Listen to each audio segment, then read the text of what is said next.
So looking at your mix approach, Mike, what was the principal sort of consideration you were looking at? Was it a sense of depth, or was it stereo width, or was it all of the above? And how did you start the mix?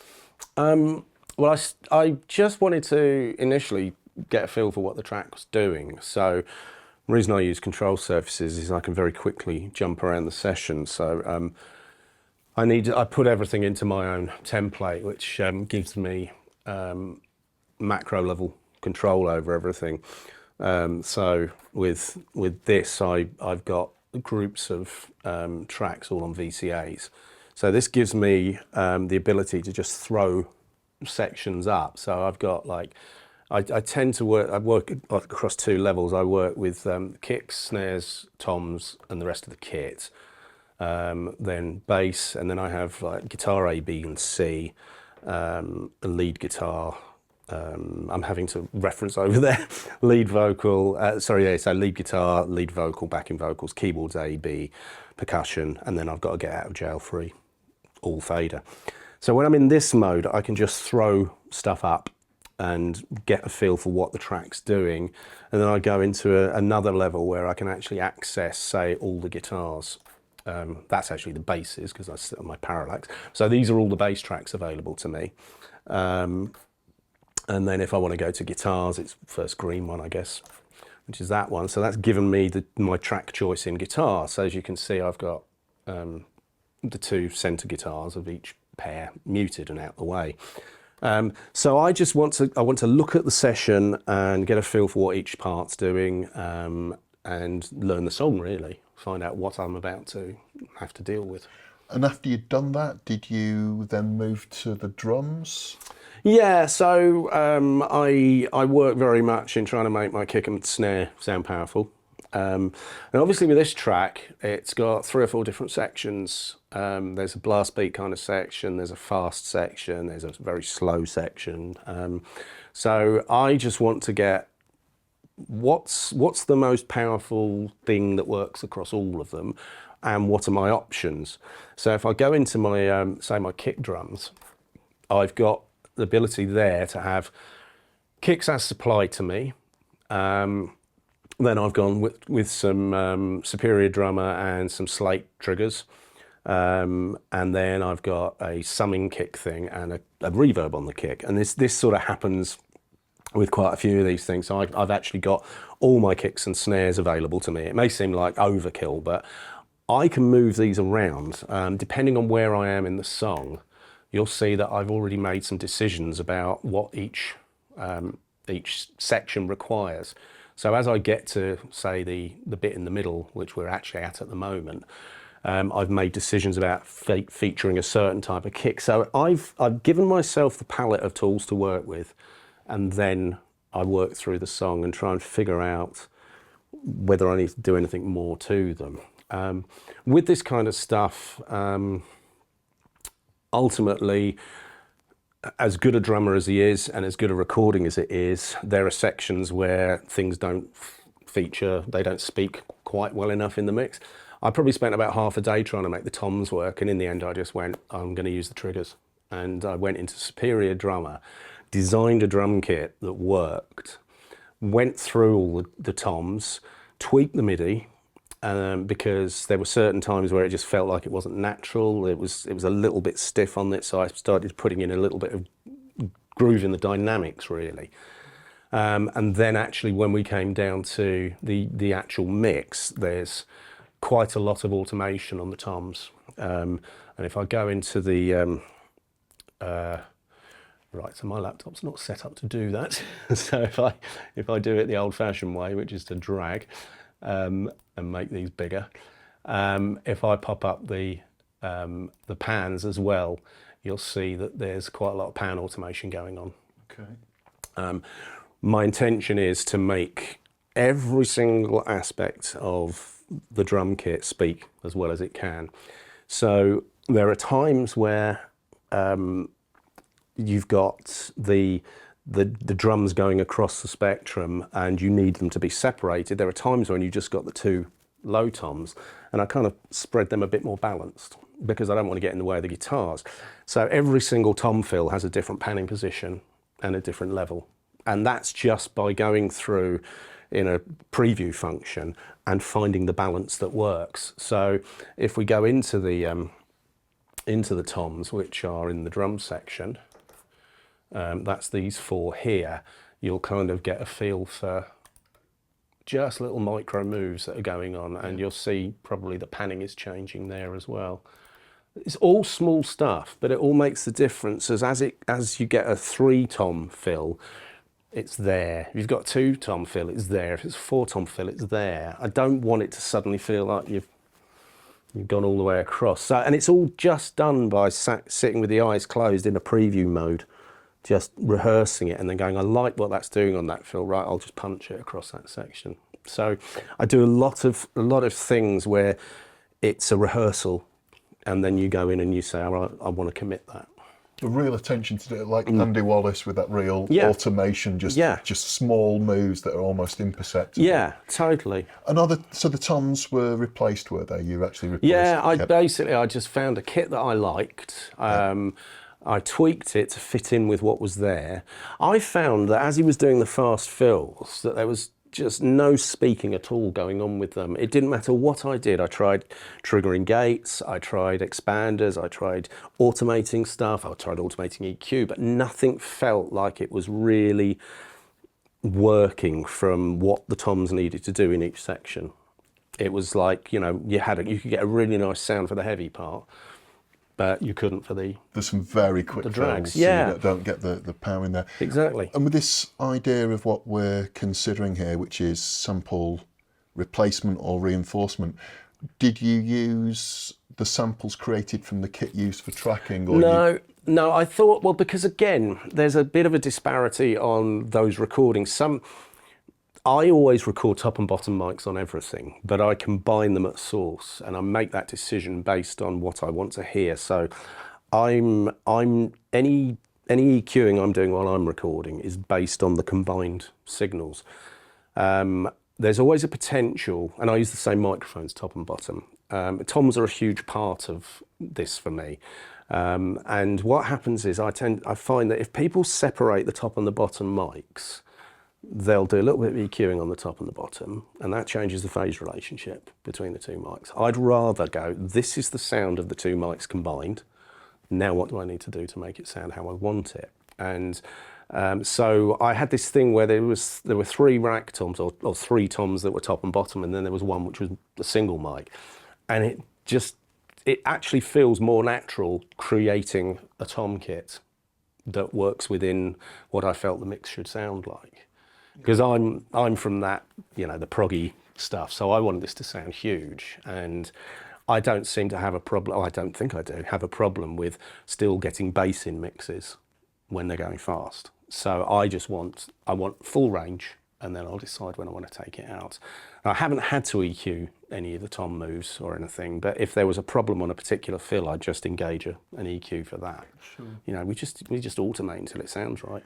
And with the couple of kick samples, was it you were looking for one for weight, one for click, or? Well, I mean, I guess if I go into the kicks, let me just check what we're doing in terms of, can we solo them up? No, we can't.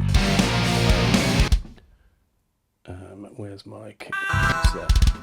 Okay, so in this section, let me go into preview in case I overwrite anything.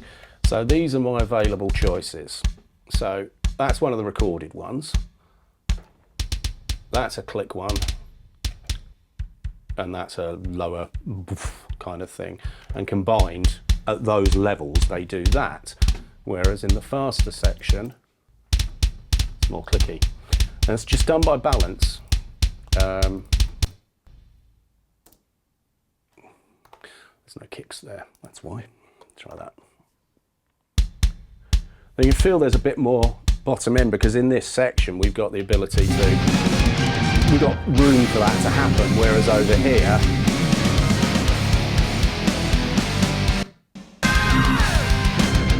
still wants weight,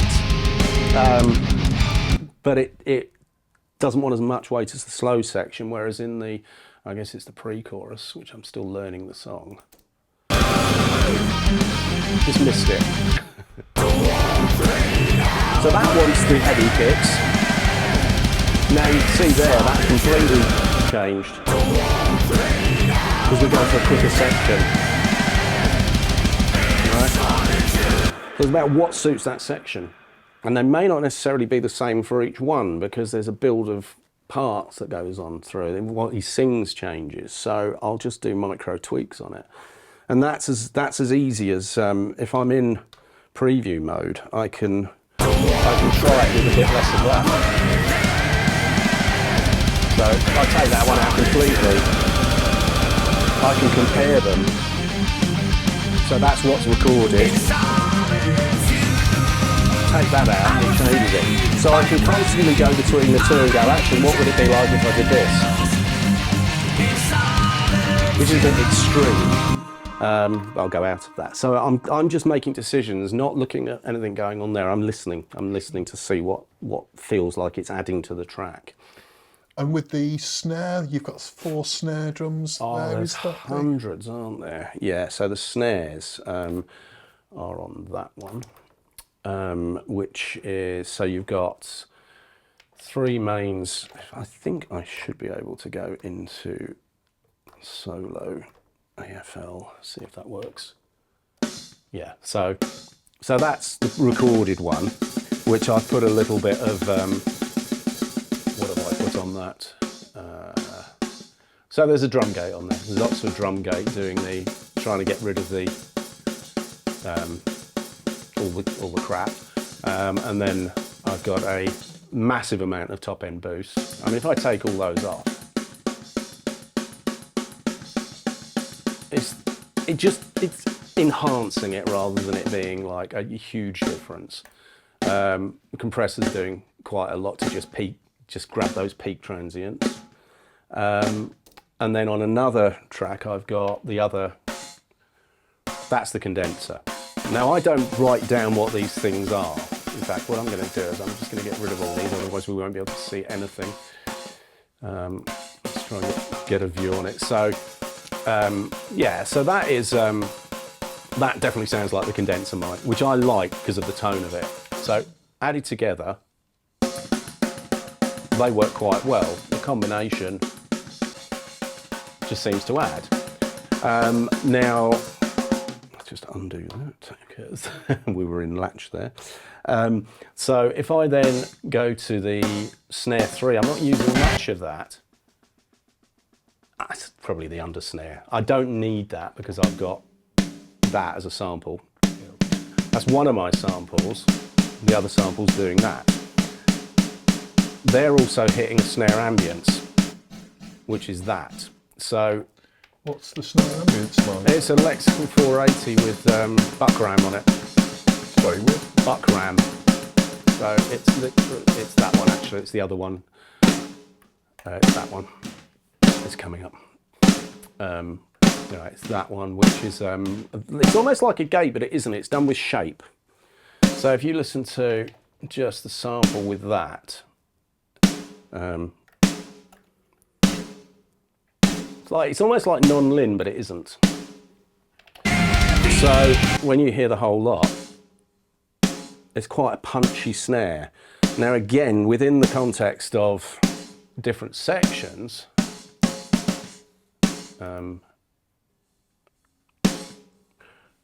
there's a bit of a difference. It's more of a textural thing. There's not much working different.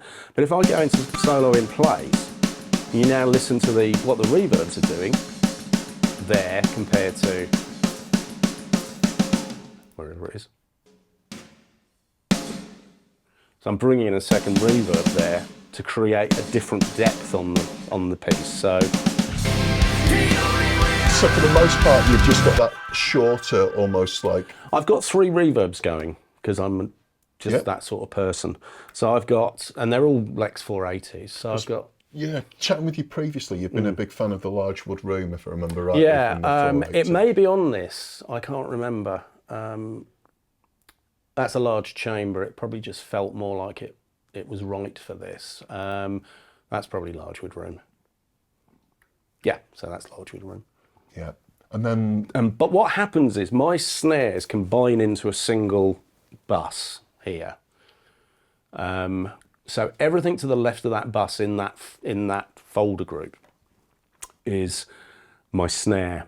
What happens after that is I then feed to 2 reverbs, and I can automate what goes on with those in terms of how I want them to sit within the mix. yeah. And is that an approach you usually use, that you don't take your reverb send points from the individual channels, you take them from the sum? Yeah, well, because what I'm doing is I'm creating a snare sound. And although the ambient snares, which are these ones here, they're being fed from the individual snare mics, so they're feeding the first buck ram. Yeah. So I'm deciding what I want my snare sound to be, and that's all done by balances of microphones, effectively. Then I'm going with sending them to a global reverb for the snare. The reason I use different reverbs for each element of the kit is because further up my session are my stem tracks, which are basically double bust off all of my my 14. So if I go to my I go to my 14. Basically, the 1, 2, 3, 4, 5, 6, 7, 8, 9, 10, 11, 12, 13, 14. So my 14 folders create my stems. So I can print in one go a stems mix because my reverbs aren't being fed across stems. So it's just a slightly complicated thing that I devised that just makes my life easier. Sure. Because that's helpful in tracking as well. Because if someone says, can I get a copy of just this without vocals, I can basically just give them a stems mix or whatever, or they can have the stems and work on stuff. So of the 2 tracks that were getting sent to the Buck ROM, yeah, they were the snare samples, were they? It was the 4 snares. So if I can get, let's just, we can't make, we could do that, couldn't we? We could get rid of that. There we go. We can actually see labels now. So yeah, snare 1, snare 2, I'll go into snare ambience, and if I look at that, yeah, they're not actually feeding that. Maybe that changes during the mix, I don't know. But in terms of what gets fed to that, I'll really be pushing it if I try to get these faders to control things. So let me just solo those 2 and the main one up. So that's buck ram. If I take those out,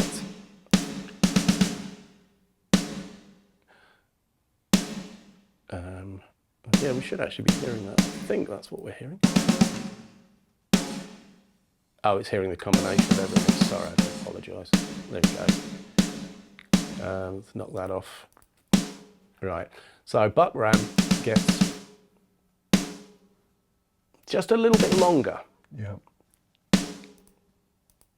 It's just giving it that extra smack in the track. What are those 2 samples, Mike? It's an SSD one, isn't it? It's Superior Drummer that I just, when I was listening through it, I was going, what are they lacking? Or what can't I get out of those that I want to hear? Normally, it's low-mid stuff. I want that smack. What also happens is you tend to find that people are a bit over-obsessed with saturation at the recording stage, and then you've got no leading edge to the track. So I just... I make a decision like, what are the few things that I need? If I was recording it, I'd have 4 microphones. So what do I need to get those choices that I wanted from a mix point of view? And then I commit them and I line them up phase-wise. And I'm just like, right, that's what I'm dealing with. So if they need anything else doing to them, which they don't in this case, because I'm really good at what I do. If I needed to, I would put an EQ on there, and I would just treat it like I'd recorded it. But the thing with it is, I have no idea where we're sat with this. The thing with it is if you go with the kick and the snare, that's that Andy Wallace thing of how do they sound with the guitars. I want that to be my starting point. I want the kick and the snare to punch and for the guitars to work with that. After that, let's just go out of that, get onto VCAs, that's a bit easier. So my guitars, which are that one, So I could choose now, while I'm starting the mix, I could choose at what level I want to bring that in. Now I've got my guitars kind of balanced amongst themselves, so I can just go.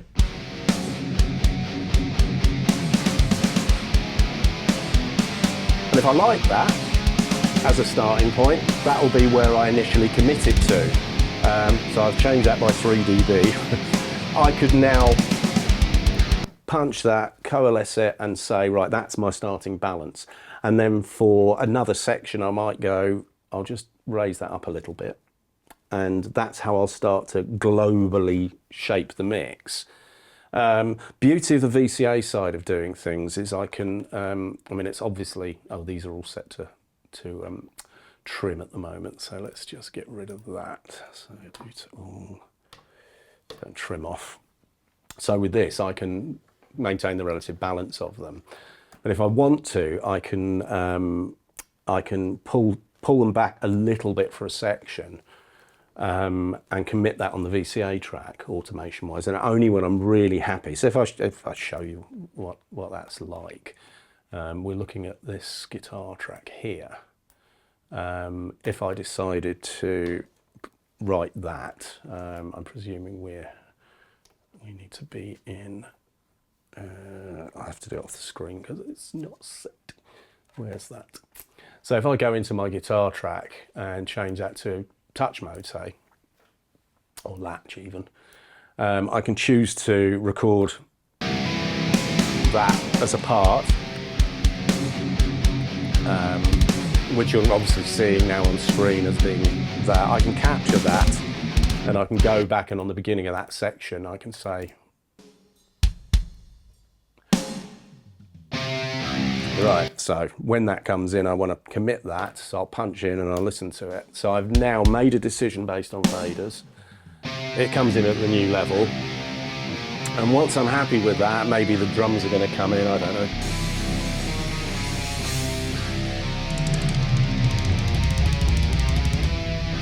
That's not bad, I might want to push it.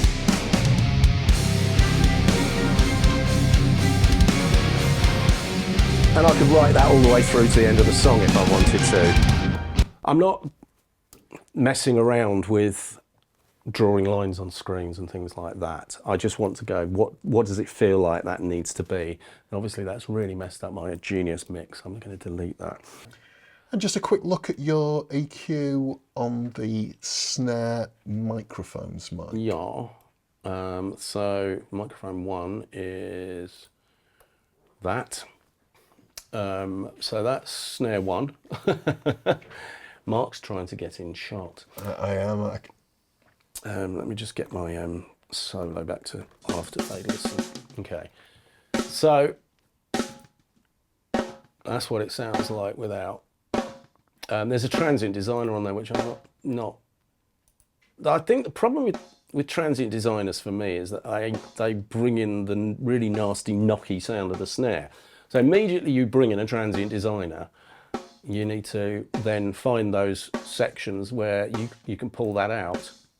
And are you enhancing the transient, or are you shaving a bit off? No, I'm enhancing it. That's one of the ones I don't like, and that's another one I don't like. So when you pull those out, and I'll turn off the boost, both boosts. So I mean, really, it's a bit. That's not going to cut through a track. So you just put in as much EQ as necessary, which is that for me. And then after it, I've just got a compressor which is knocking quite a lot of. It's making the differences between the highs and the lows more consistent. That's what the DRC does. It's enhancing the sustain as well. On the other snare, again, well, I'm doing quite a lot on that. Again, I just want it to really speak in the track against the guitars. If we get the guitars in there, which I can probably, is it? Oh, it's gone. It's because I've got a Massenburg thing on screen. The spinning pizza of death. That's unfortunately what's going on with the Massenburg EQ at the moment. So I need to compete with that. Right, let's knock this back a little bit. Let's go back a little bit more. Right, so if I've got that snare without that EQ, just doesn't cut it against the guitars. So both of those, if I do all of them, I think I can. Pretty naff, isn't it? Then the samples come in and give you that bottom end that I want, which again, once you've got the bit more of, I mean, there's a bit of delay compensation screwing that up, so if I take all those off, if I go into solo in place, you'll hear the reverbs are in there now. So that will all get soaked up if the guitars are, once the guitars come up to their proper volume. So, if I kill those two reverbs, it just sounds nothing again. So you've got to do it in context. I mean, there's even a case where it could be there. Just depends on how you feel at the, as it's going through. So these are things that are constantly changing, which again is why I've got in my layouts, oh, that's definitely crashed. In my layouts, I've got the ability to get all my kick snares together. I've got a thing called VIP that I can't get to because this needs rebooting. This is ace technology, kids. So I've got a VIP section where I just have certain things set up that I need access to, because 16 faders would appear to be limiting, but it's not. If I go to my layouts, my VIP layout is like my sub bass, my 3 basses, my 4 guitars, my lead vocals, my piano and my strings, and my orchestra stuff. So that VIP section allows me to concentrate on getting the later elements of the mix together all on one layer. And then I can go back and just look at vocals. Sure. I just need to be able to get around the session without thinking about it too much. And having looked at the kick and snare, and we've had a look at the toms, are the toms going to the same verb approach? No. Oh, well, sorry, yes, they're actually a single, so the toms are being fed into a sub mix here. Yep. So that's my, let me just call that up. Let's get rid of that. So if I go into my my toms are here. They're going into, let's go into my solo section. Solo in place. Let's find some toms, I guess. This section's probably good. Good, isn't it? That sounds ace. So they're going to a reverb at the end of that section. Oh, we're not in a loop. Which, again, seems like a bit, but once you're in the track with it, if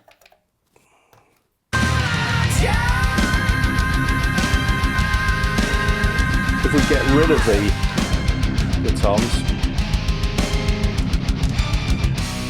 so let's go back a little bit. There's nothing of them until they're actually engaged close up, and as I say, there's a lot of automation going on. Now, also what's in here is the room, which I need to do that. So that's treated to enhance what's going on here. The room mic? Yeah, so it sounds like it's a 3-dimensional room, and that's another of my pet peeves. Mono room mics. What's the deal with that? Why can't people put up stereo room mics? Because if you've recorded a stereo room mic, you can always mono it up. So my choice was to go, okay, well, I think the whatever that was, the cardioid, I think that single microphone sounded the closest to what I wanted to use. I then put that into Ocean Way Rooms. and created a stereo room from that. So similar kind of what to Lord Algie does with only feeding his rooms into reverbs. I wanted to make that sound like a really, really expensive room, but not a reverb. So to me, that sounds like a really nice, powerful room. So that's just the room mic That's the into... room mic into UAD Ocean Way. But we're obviously not just hearing the reverb, that's a mix of the mic and the reverb. Yes, so I tweet that. The only reason I haven't got it live is because I haven't got a UAD card, so I had to commit it. But it was about I EQ'd it so that I didn't have as much snare in there. Anything that was really splatty, I wanted that room to sound like it was gorgeous. And then that envelops the rest of the kit. So you'll also sort of hear it when you're in the snare as well. The snare really gets enhanced by that. I mean, if I go back to my layouts, back to the VCAs, if you listen to just the kick and the snare, and then you bring the rooms in,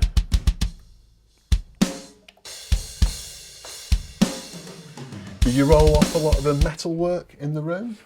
yeah, I tend to do more spot EQ. I do lots of bell-shaped EQ because I don't want to necessarily... I mean, some of these, like say that snare EQ that we looked at earlier, if it was that one. Yeah, so you see I'm taking out frequencies that you'd think, oh, why don't you just do a wide frequency?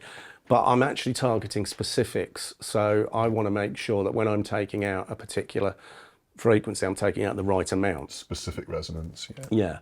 Yeah, so I'll do that with the room as well. I don't know what I've got on. I'm assuming those are the toms. Yeah, so it's like with my overheads, I'm dumping a load of that. Let's have a look and see what that is actually. So that's those two overheads. Let's go back into... that's because everything's on at the moment.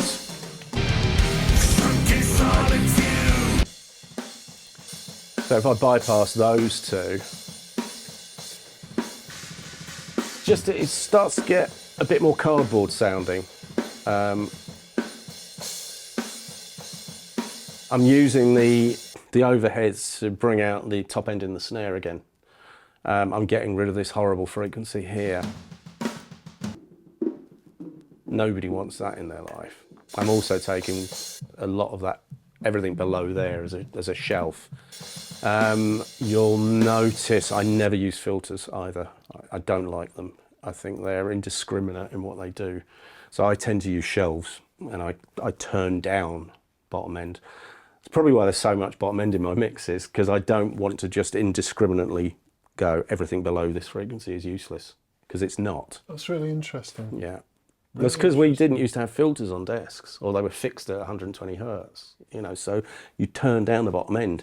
And if you do a test between a filter and a low shelf, you'll find that where the shape of the filter is, it's a very, very severe, unmusical sounding thing. You do it on a kind of guitar, a heavy guitar, and you're so almost dismissing everything down low, and you don't necessarily need to dismiss it all. You just want to take it out of... Even with the more gentler pole positions, even with sort of like 6 dB an octave, you still prefer... I don't think they're useful enough. I think if you look at one of these, if you put a filter on that, high pass, see what it's doing a completely different job to if you have a shelf.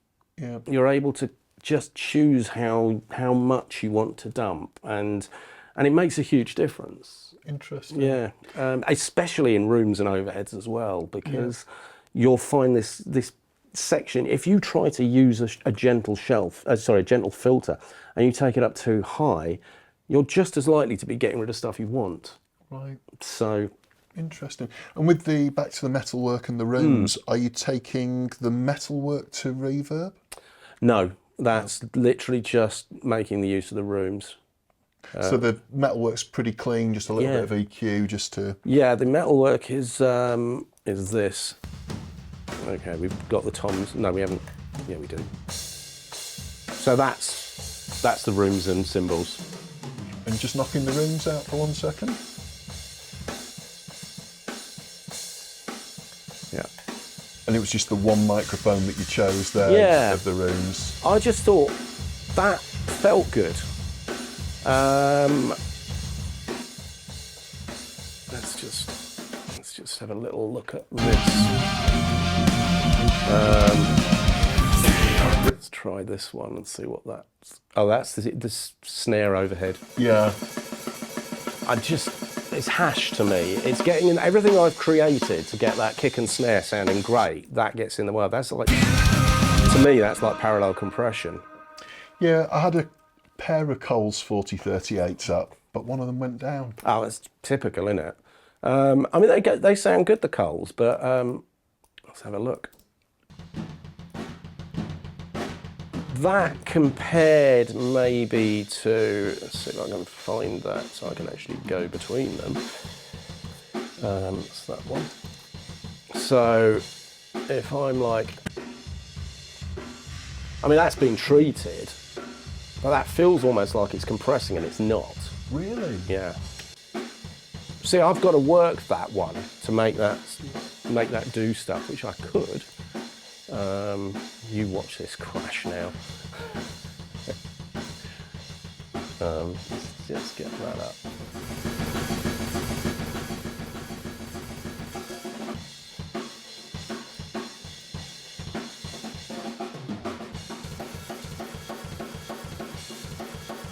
I mean, that's okay. And I'd probably have to do some remedial work before it to get rid of some of that abrasion. Yeah, but to me, just by going, actually, what's that like sat in in a nice room, to make the most of it. And the Ocean Way, you've got that on a separate aux, have you? No, that was in insert mode, remic I think they call it, and I just took your cardioid microphone and put it into the room. So it was creating a bigger room, but stereo version. And then you just play with the mix control to see how much of the centre you want. Which in this case, I don't really want much centre. I just want it to be like a reverb, but not a reverb. And then you just rendered it down? Yeah. Beautiful. Moving on to the guitars, because as we've spoken about earlier on, you sort of start with the kick and snare and guitars. Yes. Are we hard-panned with all guitars? We are. Is there any other way? Yeah, we are, and they're, let's call them up, which is that first green one, isn't it? Actually, let's go to guitars. So guitars are nowhere where they should be, so let's go there. Right, so we've got 4 guitars. So, very different sounding. But that gives you the width. They're different amps. I chose them deliberately. I can't remember what the choices were, but I definitely went for different choices. And I've taken those as my main ones. I've done some work on just, again, this was the thing for me, was finding a compressor that would take the difference in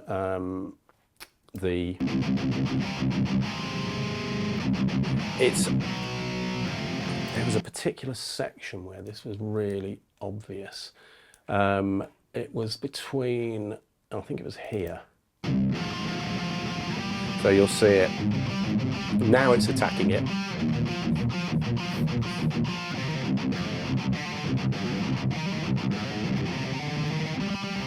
Just sounds like a consistent performance, whereas if you take that off, it's sort of just, we lose the next bit.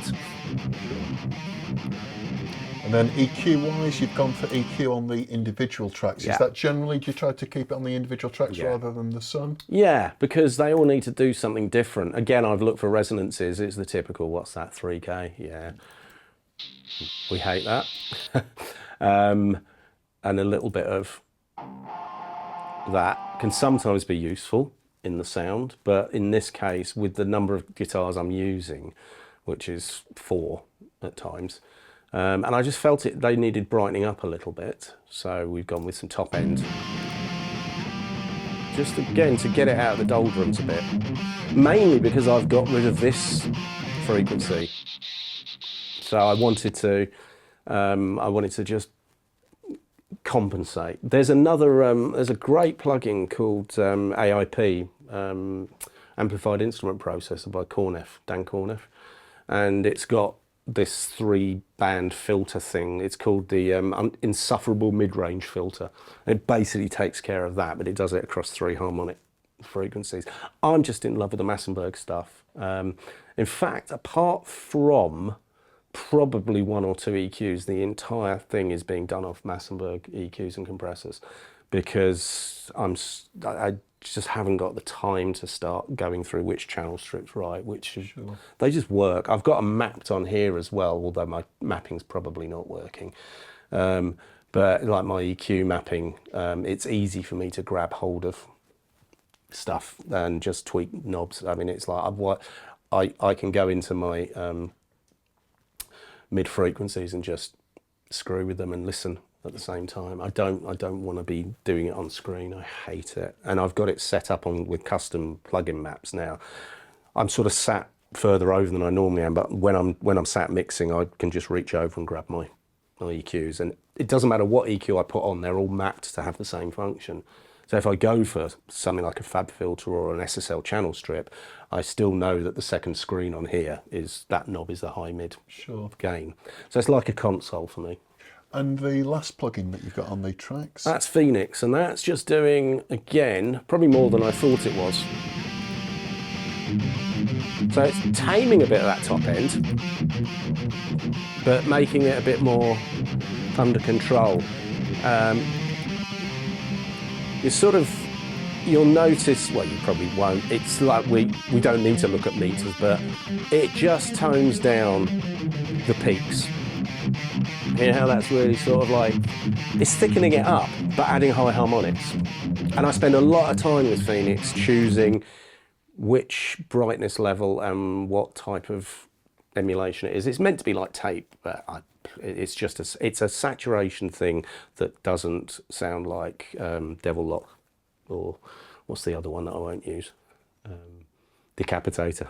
You don't like the Decapitator? Oh, well, I've got other things that do stuff. So, I mean, Decapitator I would use if I needed to crunch up something. Yeah. But I wouldn't use it. If this isn't doing it, I'll use FabFilter Saturn because it gives me more control. That's nice. Yeah. So there's a really nice new one that's just come out that is multi-band distortion. Right. That I'll tell you the name of it afterwards. It's supposed to be one of the students got it and was demoing. Well, Saturn will do that. Saturn does it as well. I mean, I'm a huge FabFilter fan, to be honest, because when I first started seeing them, I thought it's like being at a rave. But I think the user interfaces are brilliant, and when you map them properly, you don't have to look at them. I see. I was on Massenburg, the MDW5 for years, but I used the Pro Q3, and I absolutely love it. It's brilliant. When I was on the early stages of this, before I decided to break out the strings to 2 individual channels and the orchestra to 2 individual channels, I was using the left and right things to EQ different parts of the stereo spectrum, which is why I said earlier it would be nice to have had a few more of the orchestral tracks because I wouldn't have needed to. But then, I made the most of it. And then I decided actually it's just as easy to do 4 faders and do it that way. Sure. So, I mean, if you want to hear what that's done, that's what we started with. Which again, when you put it in with the rest of the tracks, well, we should probably have all the guitars, shouldn't we? As opposed to just the one. There's probably a really flash way of doing this as well. Get rid of all of them in one hit. Yeah. If I turn the guitars up a little bit. Oh, that's probably not working now. Why is that not working? VCA, there we go. Okay. So, yeah. Right. So, if I solo that. So that's without any of this stuff.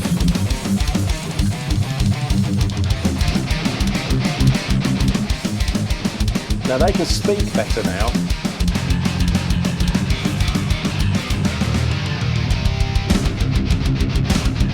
Now obviously there's always going to be this level change when you take out all the processing, but you can tell. I just want to be able to make that sound like that. That bass is working beautifully. Yeah. I'm loving the way the bass is sat with the guitars there, mate. Yeah. Can we have a look at the bass? No. So there's no processing lastly on the guitar, Sam? You've done it all on the individual? No. All I've got, so once I get past the drums, I don't have these individual subgroups. I have the routing folders. Yeah. So guitar A, these are these 9000s that I've got, or is that a G series? I think it's a G series. I'm using these to just do that non-linearity thing. There's nothing going on except maybe a bit of harmonic distortion, but I doubt it's even touching it. So that's my summing bus. Basically, I've got those on every one of my 14 sub mixes. On all of them? Yeah, so it's basically each routing folder has got one of those on it, and you'll see they've all got different channel types on them. And just tell me what that processing's doing, the different channel It's basically, Dirk from Brainworks would tell you that they've gone in and they've analysed every channel in an SSL. What they've actually done is they've randomised every single component or certain key components by about 1 or 2%. So when you choose a channel strip, it's changing values. So if you were to put two identical things up left and right, so let's say two guitar sounds, and then you went into this analog mode, you'd feel a width change. And I used to do this thing where I'd randomise them and see what was best, but life's way too short. I just trust that they do it.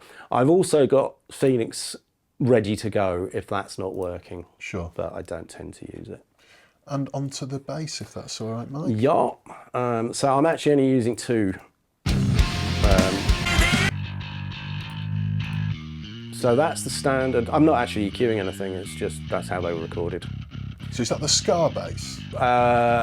Yes. Yeah. So I could do that, couldn't I? There you go. Amateur mode. So Scar bass, and then I've got the amp. Yeah. Ampeg Classic. And this here is this sub bass that I put in, which comes in and out at certain times. I need to find out. Let's just pop that into, see what the automation is on that. So I've got, yeah, so this is a section where there's some sub in there, which is just some sub bass that helps. With it gone. Is that sine wave or is it? It's just a synth, yeah. And there's times I want it and there's times I don't. So like for the fast section, obviously there's a move on the bass, is there? So you'll see I'm bringing up the... That's changing the energy. If I hadn't done that, if I go into that mode and I just lock that fader in, completely missing, that aggression's gone. So this is why I like the fact that I've got the options, I've got the choices of various things to play with, because I don't have to go, oh shit, do I need to automate an EQ or put a bit of extra aggression? It's like, no, I'll just change the balance of those two faders. Sure. And on those two, on the Scar and the Ampeg, have you done any work on those? Nothing. You've just left Just it. balance. And then they're just going to the sum and there's no processing on the sum? Yep. Yeah, that's just flat. And no compression, Mike? No. Compressions. That's fascinating because it sounds great. Well, that's because I'm dealing with the dynamics by mixing. I don't know if I've got anything other than just a straightforward. Oh, okay. So on my sub bass, I'm riding that like something I can't talk about. There we go. So the sub bass has got a lot of automation on it because there are times where I want it to. Like here, it would just go. And then it needs to cut back again. It comes out there. I'm wondering if I've got anything automation-wise on... oh, that's not set. That's why I'm struggling. Well, I'm struggling anyway because I'm... Me. There we go. So I've got a little bit of automation on that, on the main amp classic, especially in this section. I think there's a lick that goes on here.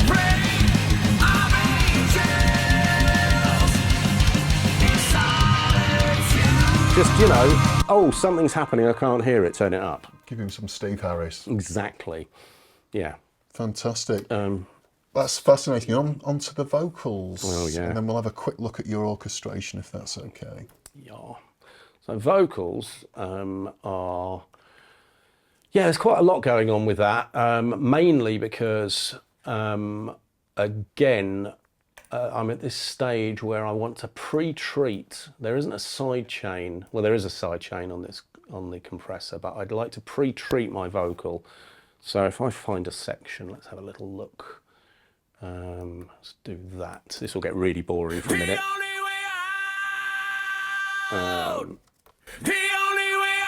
So this is quite a dynamic vocal across, you know, across the whole song. I'll give us a chance of actually seeing.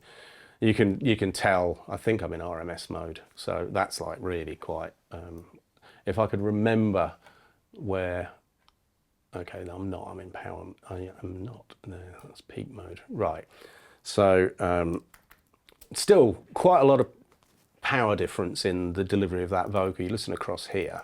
Out within, in solitude. Sort of sits back because he's probably done that. He isn't as close on the proximity. So what I'm looking to do is make it as consistent as possible without sounding compressed. Now, initially, I want to get rid of any bottom end in the vocal.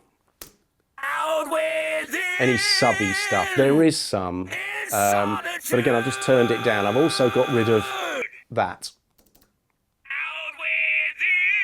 It's just the resonance of the microphone and his voice combined. So I've pre-treated that, and then in insert B, I've de-essed him. Oh, look, amateur hour. Let's turn those off. Out within. So probably at the beginning where it says In Solitude. Praise the war played out within. In solitude. Not going mental with the de-essing because we don't want to turn him into a lisp. But that's sort of prepping for what comes next, which is the dynamic range control, which I like to. Praise the war played out within, in solitude. Just solid across it. Without that, I'm hearing that distance change. Praise the war played out within, in solitude. Just disappears back. So I'm trying to give this the best chance possible of sitting up in the track before I think about mixing it, because I have actually got quite a lot of automation going on. But then I'll go into another EQ, which in this case I haven't bothered. I might put back some low mids if required. If it was a single vocal that I had just the raw track, I may craft it a bit more. But to be honest, there's so much going on this, on these vocal stems. It's there's doubles on this one, so it's a bit of a compromise. So there's nothing going on that one, and then I've got Phoenix at the end just to give it a bit of a lift. Praise the war played out within. Just again, it's that adding harmonics a few octaves up. But the real key for me with vocals, you'll see all this. This is my throw automation on over to. Praise the war played out within. In solitude. So all of that stuff that's going on, all of that automation happens going out to the to these sets of ridiculous amounts of effects returns and things. So you'll.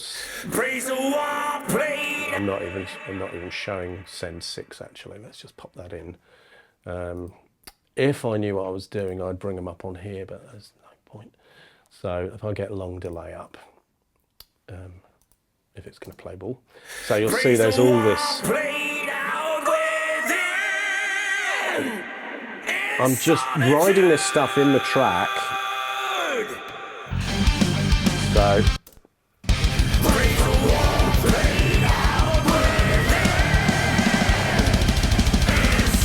it gets soaked up by the track. As soon as you hit stop, it sounds like I've gone mad.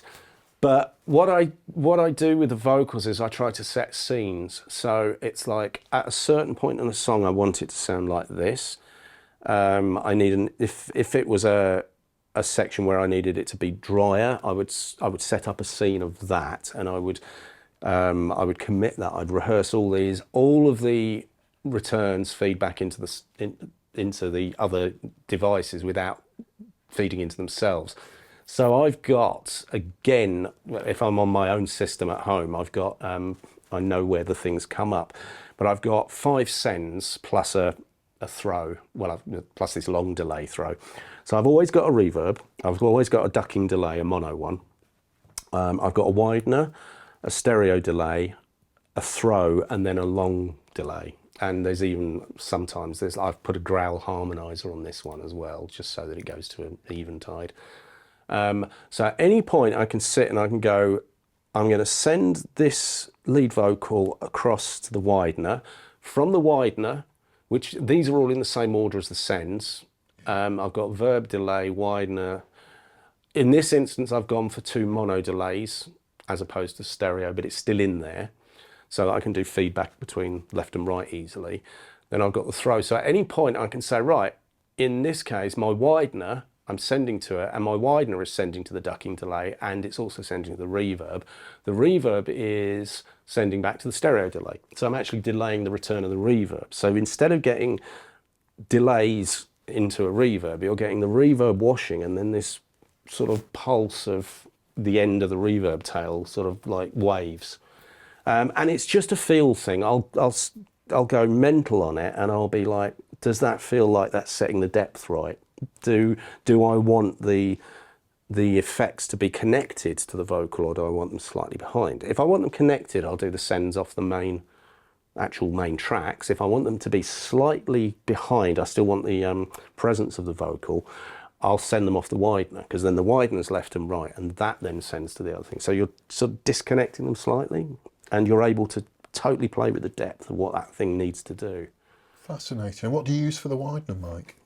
In this instance, I'm using Tricerachorus by Eventide, but I also use Wider, which is, I don't know if that's actually on this. No, no, it's just inactive. Yeah, this is a free one. Oh, I haven't got it. It's called Infected Mushroom Wider. It looks like Night Rider's front end. It just makes it wider without it being phasey. Whereas in this instance, I wanted it to be a little bit behind. I wanted to smear the background a bit. So, and what sort of reverb time are you looking at there on your main verb? Well, amazingly, I'm actually using Seventh Heaven there. Look. That's the one I was talking about. Yeah. I've got to change that out for a 480. 3.5 seconds, and that doesn't often change, to be honest, because it's the amount you send to it. Yeah. You just it's all so much part of what's. Praise the war played out within. It's like if I kill that. Why are we not in? Oh, it's because it's bypassed. Okay, let's just not do that. And because I haven't got the quick key set up, I'm going to do that and go out and do that and that. Right. So if I'm in that mode and I kill these, all of these.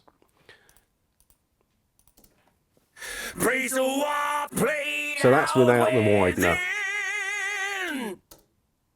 Praise the war played out with. There's a backing double in there, but with the widener. Praise the war played out within. Basically, you'd hear it if you were between the speakers.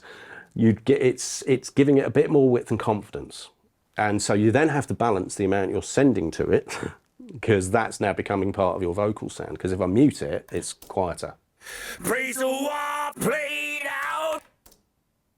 Praise the war played. So I do, everything has to happen from this balance between the two again, which is why surfaces are good. That's feeding, in this instance, that's feeding the ducking delay, which is that. Praise the war played out within. You got the vocal itself sidechained to a compressor on that, have you? It's just EC300, which has it built in. So you'll see the gain reduction. Praise the war played out within. which it's not actually doing that much on this one. If I was to feed more to it, it would duck out the way. Well, I could actually just, I could up that, so I can change the amounts and the threshold. Praise the war played out with No, it's just not loud enough to be sending to it. Sure. But I want this mono delay behind to give it that, not distracting, I just want it to carry. And I'll sometimes make it a slapback delay depending on what kind of genre it is. That then goes out to the reverb, which is here. Praise the war played Which is also getting a little bit from the widener. So praise the war played out kind of, within. it's a bit of carry. If I turn up the send there, Praise the war played out within. see, so those are the kinds of things, and they're all automatable. So I've been able to preview that back out. Once that's done, it's like, where does the reverb go? Well, I've got it sending to the stereo delay, which is. Praise the war played out within. Now, again, it all sounds like overkill, but once it's in the track, when you lose those, is there an easy way of doing this? There probably is.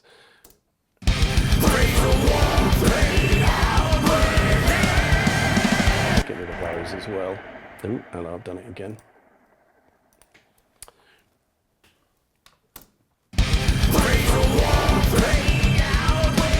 Right, so I'll just knock him up a bit, otherwise we don't hear him.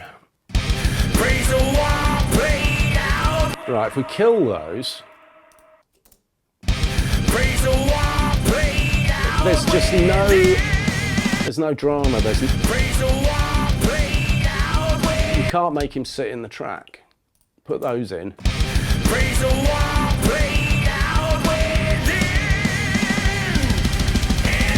And then once everything's doing it,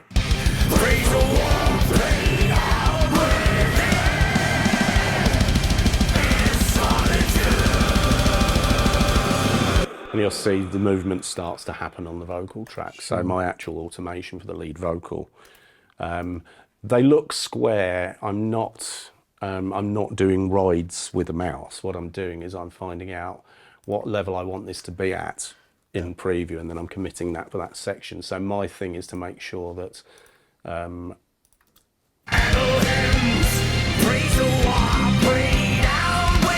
because the growl's going to come in, I need to turn the lead vocal down and balance it, so it allows the growl to take over.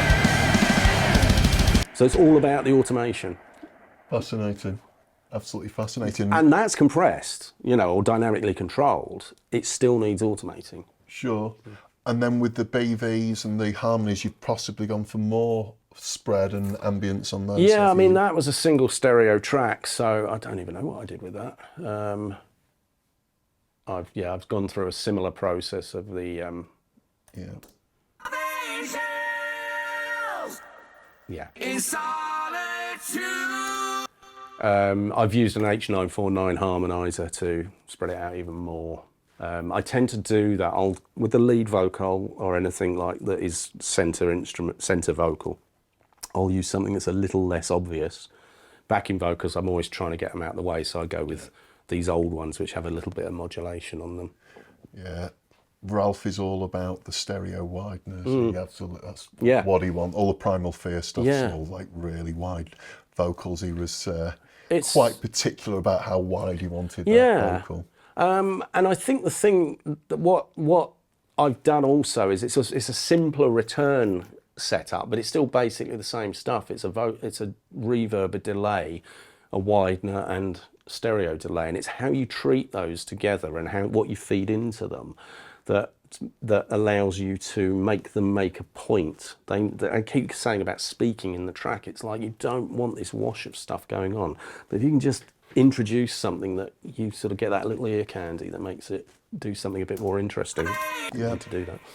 And then with the approach with the depth and dimension with the orchestration, which is something that you found interesting with this track. Yeah, I mean, to be honest, all the stuff at the beginning is just what it is, isn't it? It's where are we? So we've got some that. Now those I definitely automated relatively heavily, as you can see. Let's get those a bit bigger, because I'm just trying to play those to make them do something. So I'm listening to the parts that they're playing.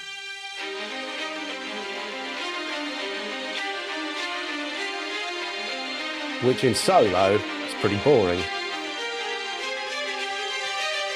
So that lift there when everything else is in. I want to hear his vocal. There's some strings there. But here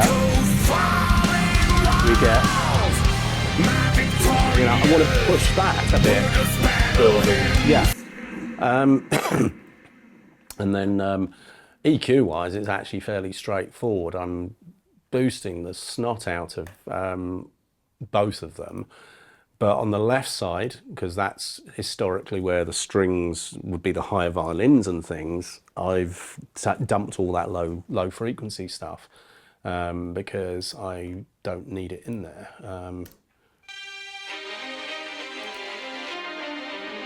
That can't compete with the guitars, but that can. For some reason I've got another EQ in there. That might be something that's automated actually for a particular section. Well, let me have a look. Strings left, EQ.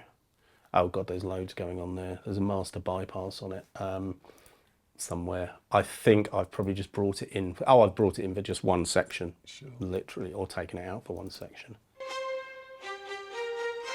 Oh yeah, it's that. Yeah, I didn't want that particular thing to get in the way, so. For some reason I did that, I don't know. So I've done all this off the VCA because they're identical, and then I coalesced the VCA down. So I basically sat there and rode the string parts in and kept going back, and when I thought the vocal needed some support from the strings, I'd push them, and when the guitar needed to do something, I'd kind of change the balance on the guitars. Sure. Let's do that. And then the brass stuff is, that's the heaviest part of the track for me.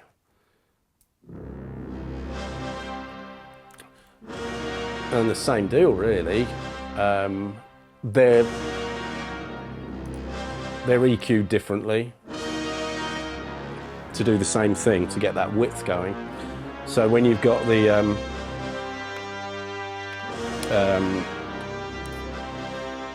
wherever it is, keys A and key I, I'll do it off the screen, it's just quicker, isn't it? So when you got those two going, you've got to make them work together. Those are in trim at the moment, so I don't know if there's any.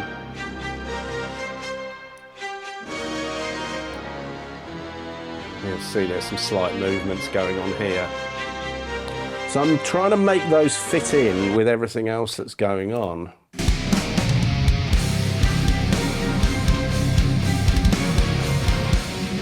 Because it's a nice part. I'd probably start feeding the horns up a bit more the second half. Maybe. Let's have a look. No, I just left them as they were. That was fine. They kind of did their job by the looks of it. And the spatial treatment of the brass and the strings, is that as Row R3 and timeless. So I'm not doing anything on the strings. I'm just doing it on the, in fact, I'm not doing anything. I'm not sending anything. That's just as it came by the looks of it. Right. Yeah. Yeah, it didn't need anything by the looks of it. And because it's already got reverb on it. Yeah. The piano's going to the reverb. Yeah. Which was really nice. That's a nice part. Again, little bits of automation, trying to grab the first notes. Because he's still singing, you want to be able to hear the first note of the piano, so you've got to turn it up.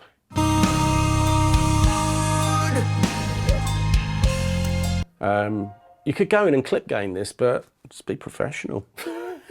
No, just listen to what it feels like it needs. You never know until you're there. Like at the end, there's nothing else happening, so just sits up there. It's nice. So that's kind of. And then last but not least, just a quick look on, am I right in saying you got a VCA compressor on the master bus, was it? I do. Do you want to see my door slams though?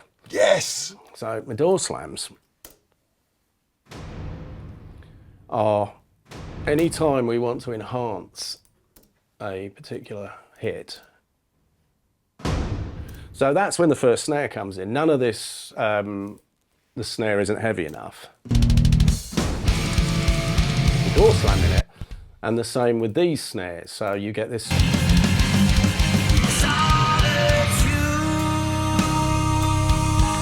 Now if I take them out,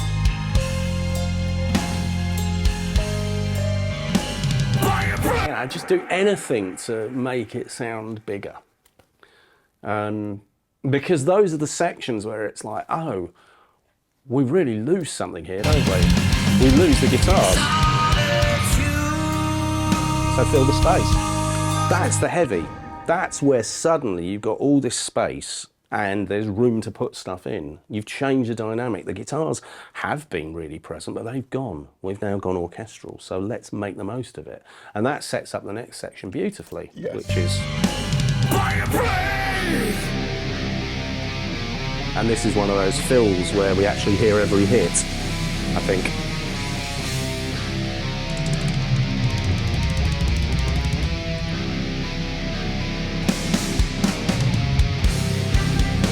You know, we all love this part. It's easy doing slow stuff. Yeah, but that's... But fast needs to be heavy as well. It's interesting, as you were saying earlier when we were chatting, there's the very, very fast stuff you were saying, that's more about energy. Yeah. And then you get the slower stuff, and that's where you get the heft and you get the weight. And it's almost, it's a lot easier to, when it's slower, you've got more space for reverb and you've got more space for low end, and it becomes a lot easier to put that weight together. It does, yeah. But I think what's interesting is when you get into these faster sections, like people would be frightened of having bottom end in the bass and the kicks, but you need it. If you don't have that bottom end at that point, it's like you just get the typewriter effect. Yeah. You know, you get the choruses, I guess. Everything's still doing its bit, but the bass is providing that energy, but you still need to have, so the bass is sitting under the kick, because that's doing something more interesting, but by the time you get to this section, you know, the bass is doing, I don't know what the bass is doing, to be honest. It's fine, you know, but it's not, that's aggressive, you know, so it's about finding all the elements that work together. And in answer to your where you were trying to go, which was the master bus, it's just a townhouse compressor, which is all it's doing, and you'll hear it settle the snare. Does more than that, but you know, it's like, that's a bit aggressive for me actually. Oh, you got an immediate attack time there? Oh yeah. None of this slow attack, quick release bollocks. So, fast attack, auto release. Yeah, it's the Andy Wallace setting. Is it? Fantastic. And the beauty is, that's my mix, right? Across all VCAs. I can choose how hard I want to hit it.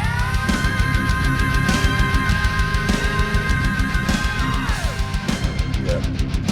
Now, it may be that that feels more appropriate, but I don't tend to do master fader pushes. I'm just like, that's where I liked it, that's where it felt right. If I do feel that it's hitting too hard, I'll just back it off a bit. Yeah. And you've just got Is it metric AB you're just using for some reference mixes? Yeah, which none of them are going to be in there, so it can't No, find them. But yeah, I use that for... it's a great It's bit of- brilliant. It gives me loudness, metering, spectrum, comparison on playbacks, things like that. Decibel is another metering system that's probably going to crash it.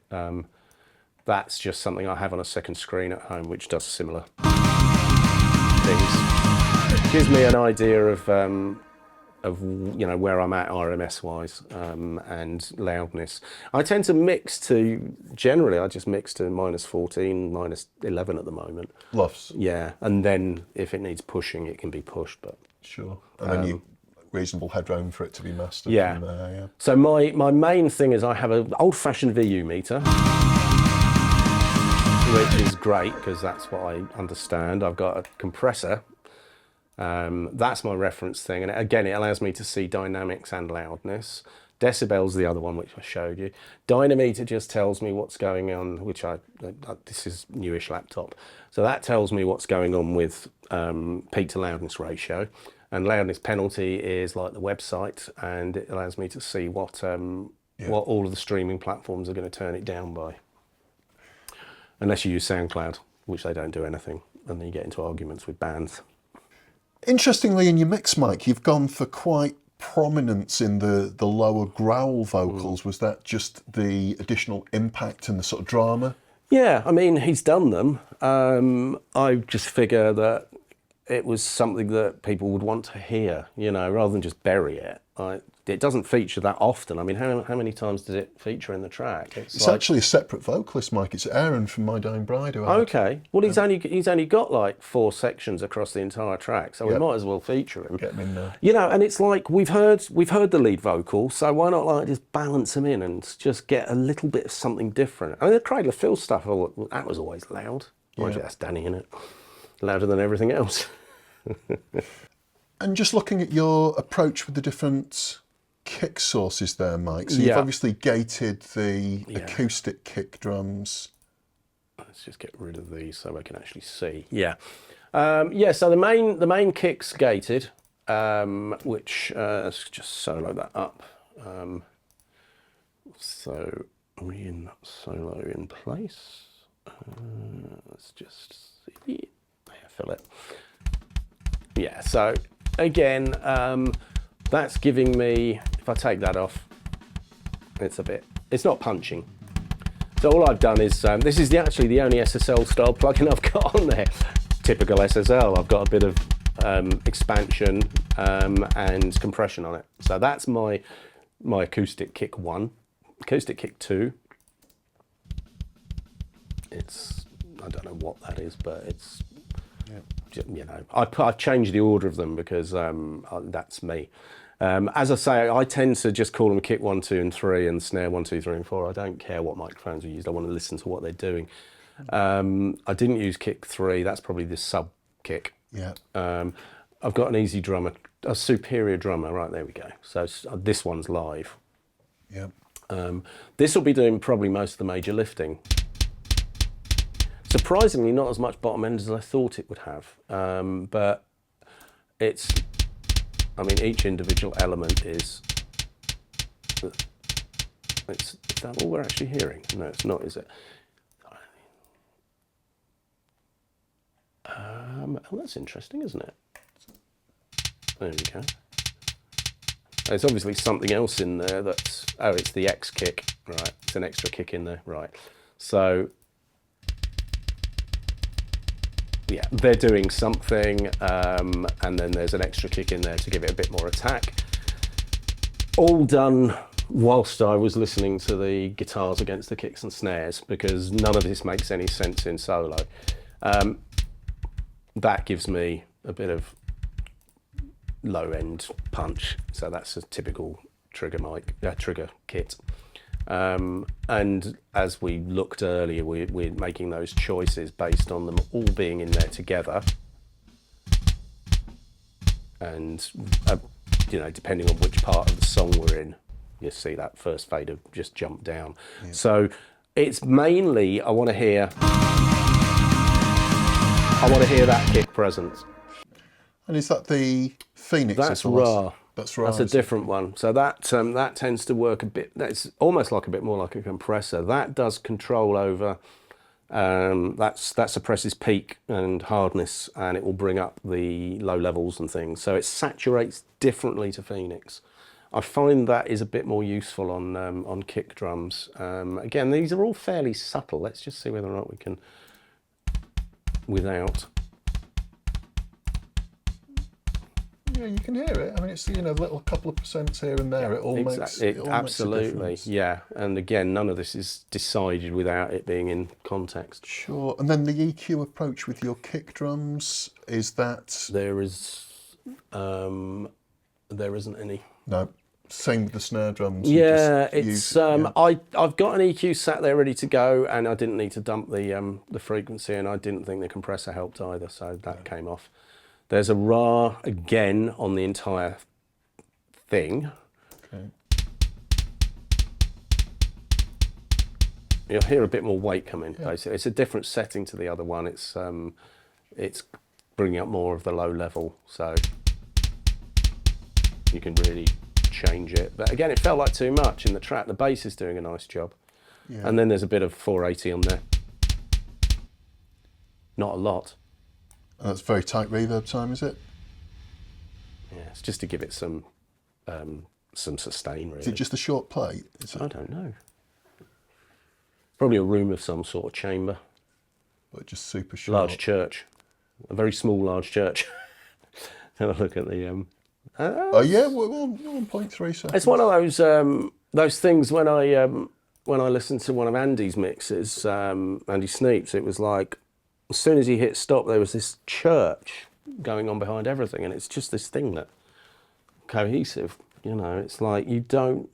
The moment you take it away, it all jumps forward too much. Sure. It's trying to sit it back in the track, so it's part of an overall mix rather than just sounding like an exercise in data entry. Sure.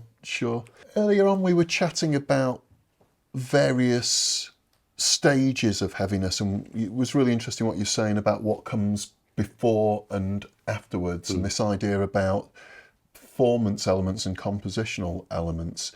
And obviously with this track we've got vastly different subdivisions, particularly with the drums. We've got this really slow section in the middle against blast beats in the choruses. Given those vastly different performance approaches and different subdivision speeds, what were the main challenges of mixing this song? I think it was just getting head down and solving the problems. For me, it's you can get so far finding sounds, and then you've got to commit to actually moving faders around. You've got to look at it and go, I really like that. Oh no, we've got to the next section, that doesn't work. Oh shit, can I find a compromise with like compression and EQ? And it's like, no, what you can do is you can actually create the sections that work together. So you work globally, you step back from the forest and you create your balances and you just chip away at all the problems. Sure. So it's not actually that much more complex than any other mix. It's just the amount of time it takes to go through those stages. And you're not just doing a pass and then going, right, that's it, done. You're going back and you're going, well, that's now affected that. And now I need to dive in and affect the balance on those two guitars. Because for this section, I brought the strings up or the horns and I need to focus the guitar over there because that's taking that energy range against that. So it's just working the problems and not getting bogged down in too many of the minutiae. Very much the handoff from section to section and make sure that the listener gets the journey that you're hoping for. Yeah. That makes sense. So you're listening to the entire thing as a whole. I mean, this doom metal album I've been doing recently. You've got no option but to listen to 45 minutes at a time because you have to go on the journey. Otherwise, you don't know in context what's happening before and after. I did the final dubs on the final Black Sabbath show when that got dubbed for the theatre. I was working with the director, and I said, I don't like the way that we're going from the studio section into the live performance. It sounds like the studio is way too present and it's taking away from the live performance. And the guy said, oh, shall I just do that? And the engineer span it back and he goes, no, go back 5 minutes. Let's watch it. Let's enjoy that entire thing. Let's forget about we're listening for a transition. Let's watch 5 minutes worth of this and see whether anything jars. And that's the thing for me. It's always about taking the time to allow your brain to get used to what's going on, to then understand what do you need to do next. And that's the whole thing of it informs you. It's like with the songwriting and when you've got the performances of the band in the studio, by having them all there and trying stuff, it informs you of what needs to happen next. So it's always about stepping back and going macro to micro, which again is why I love the ability to spread out across a surface and then dive into all the guitars and then come back out and just not really worry about what's going on screen too much. It's always about what's coming off the speakers and flowing. So it's a challenging mix, but it's just a set of creative decisions to make. And have I made them the way I want them to? Is the artist happy? Who knows? I mean, thankfully I haven't got to talk to the artist on this one. But, you know, it's like I could go on and on refining, but would I be making it any better? I liked it when I went out and listened to it on my AirPods and it was like, yeah, it's doing a good job. I better send it to him. Perfect. Mike Exeter, thank you very much pleasure. indeed. That was an absolute pleasure. Nice one. Brilliant.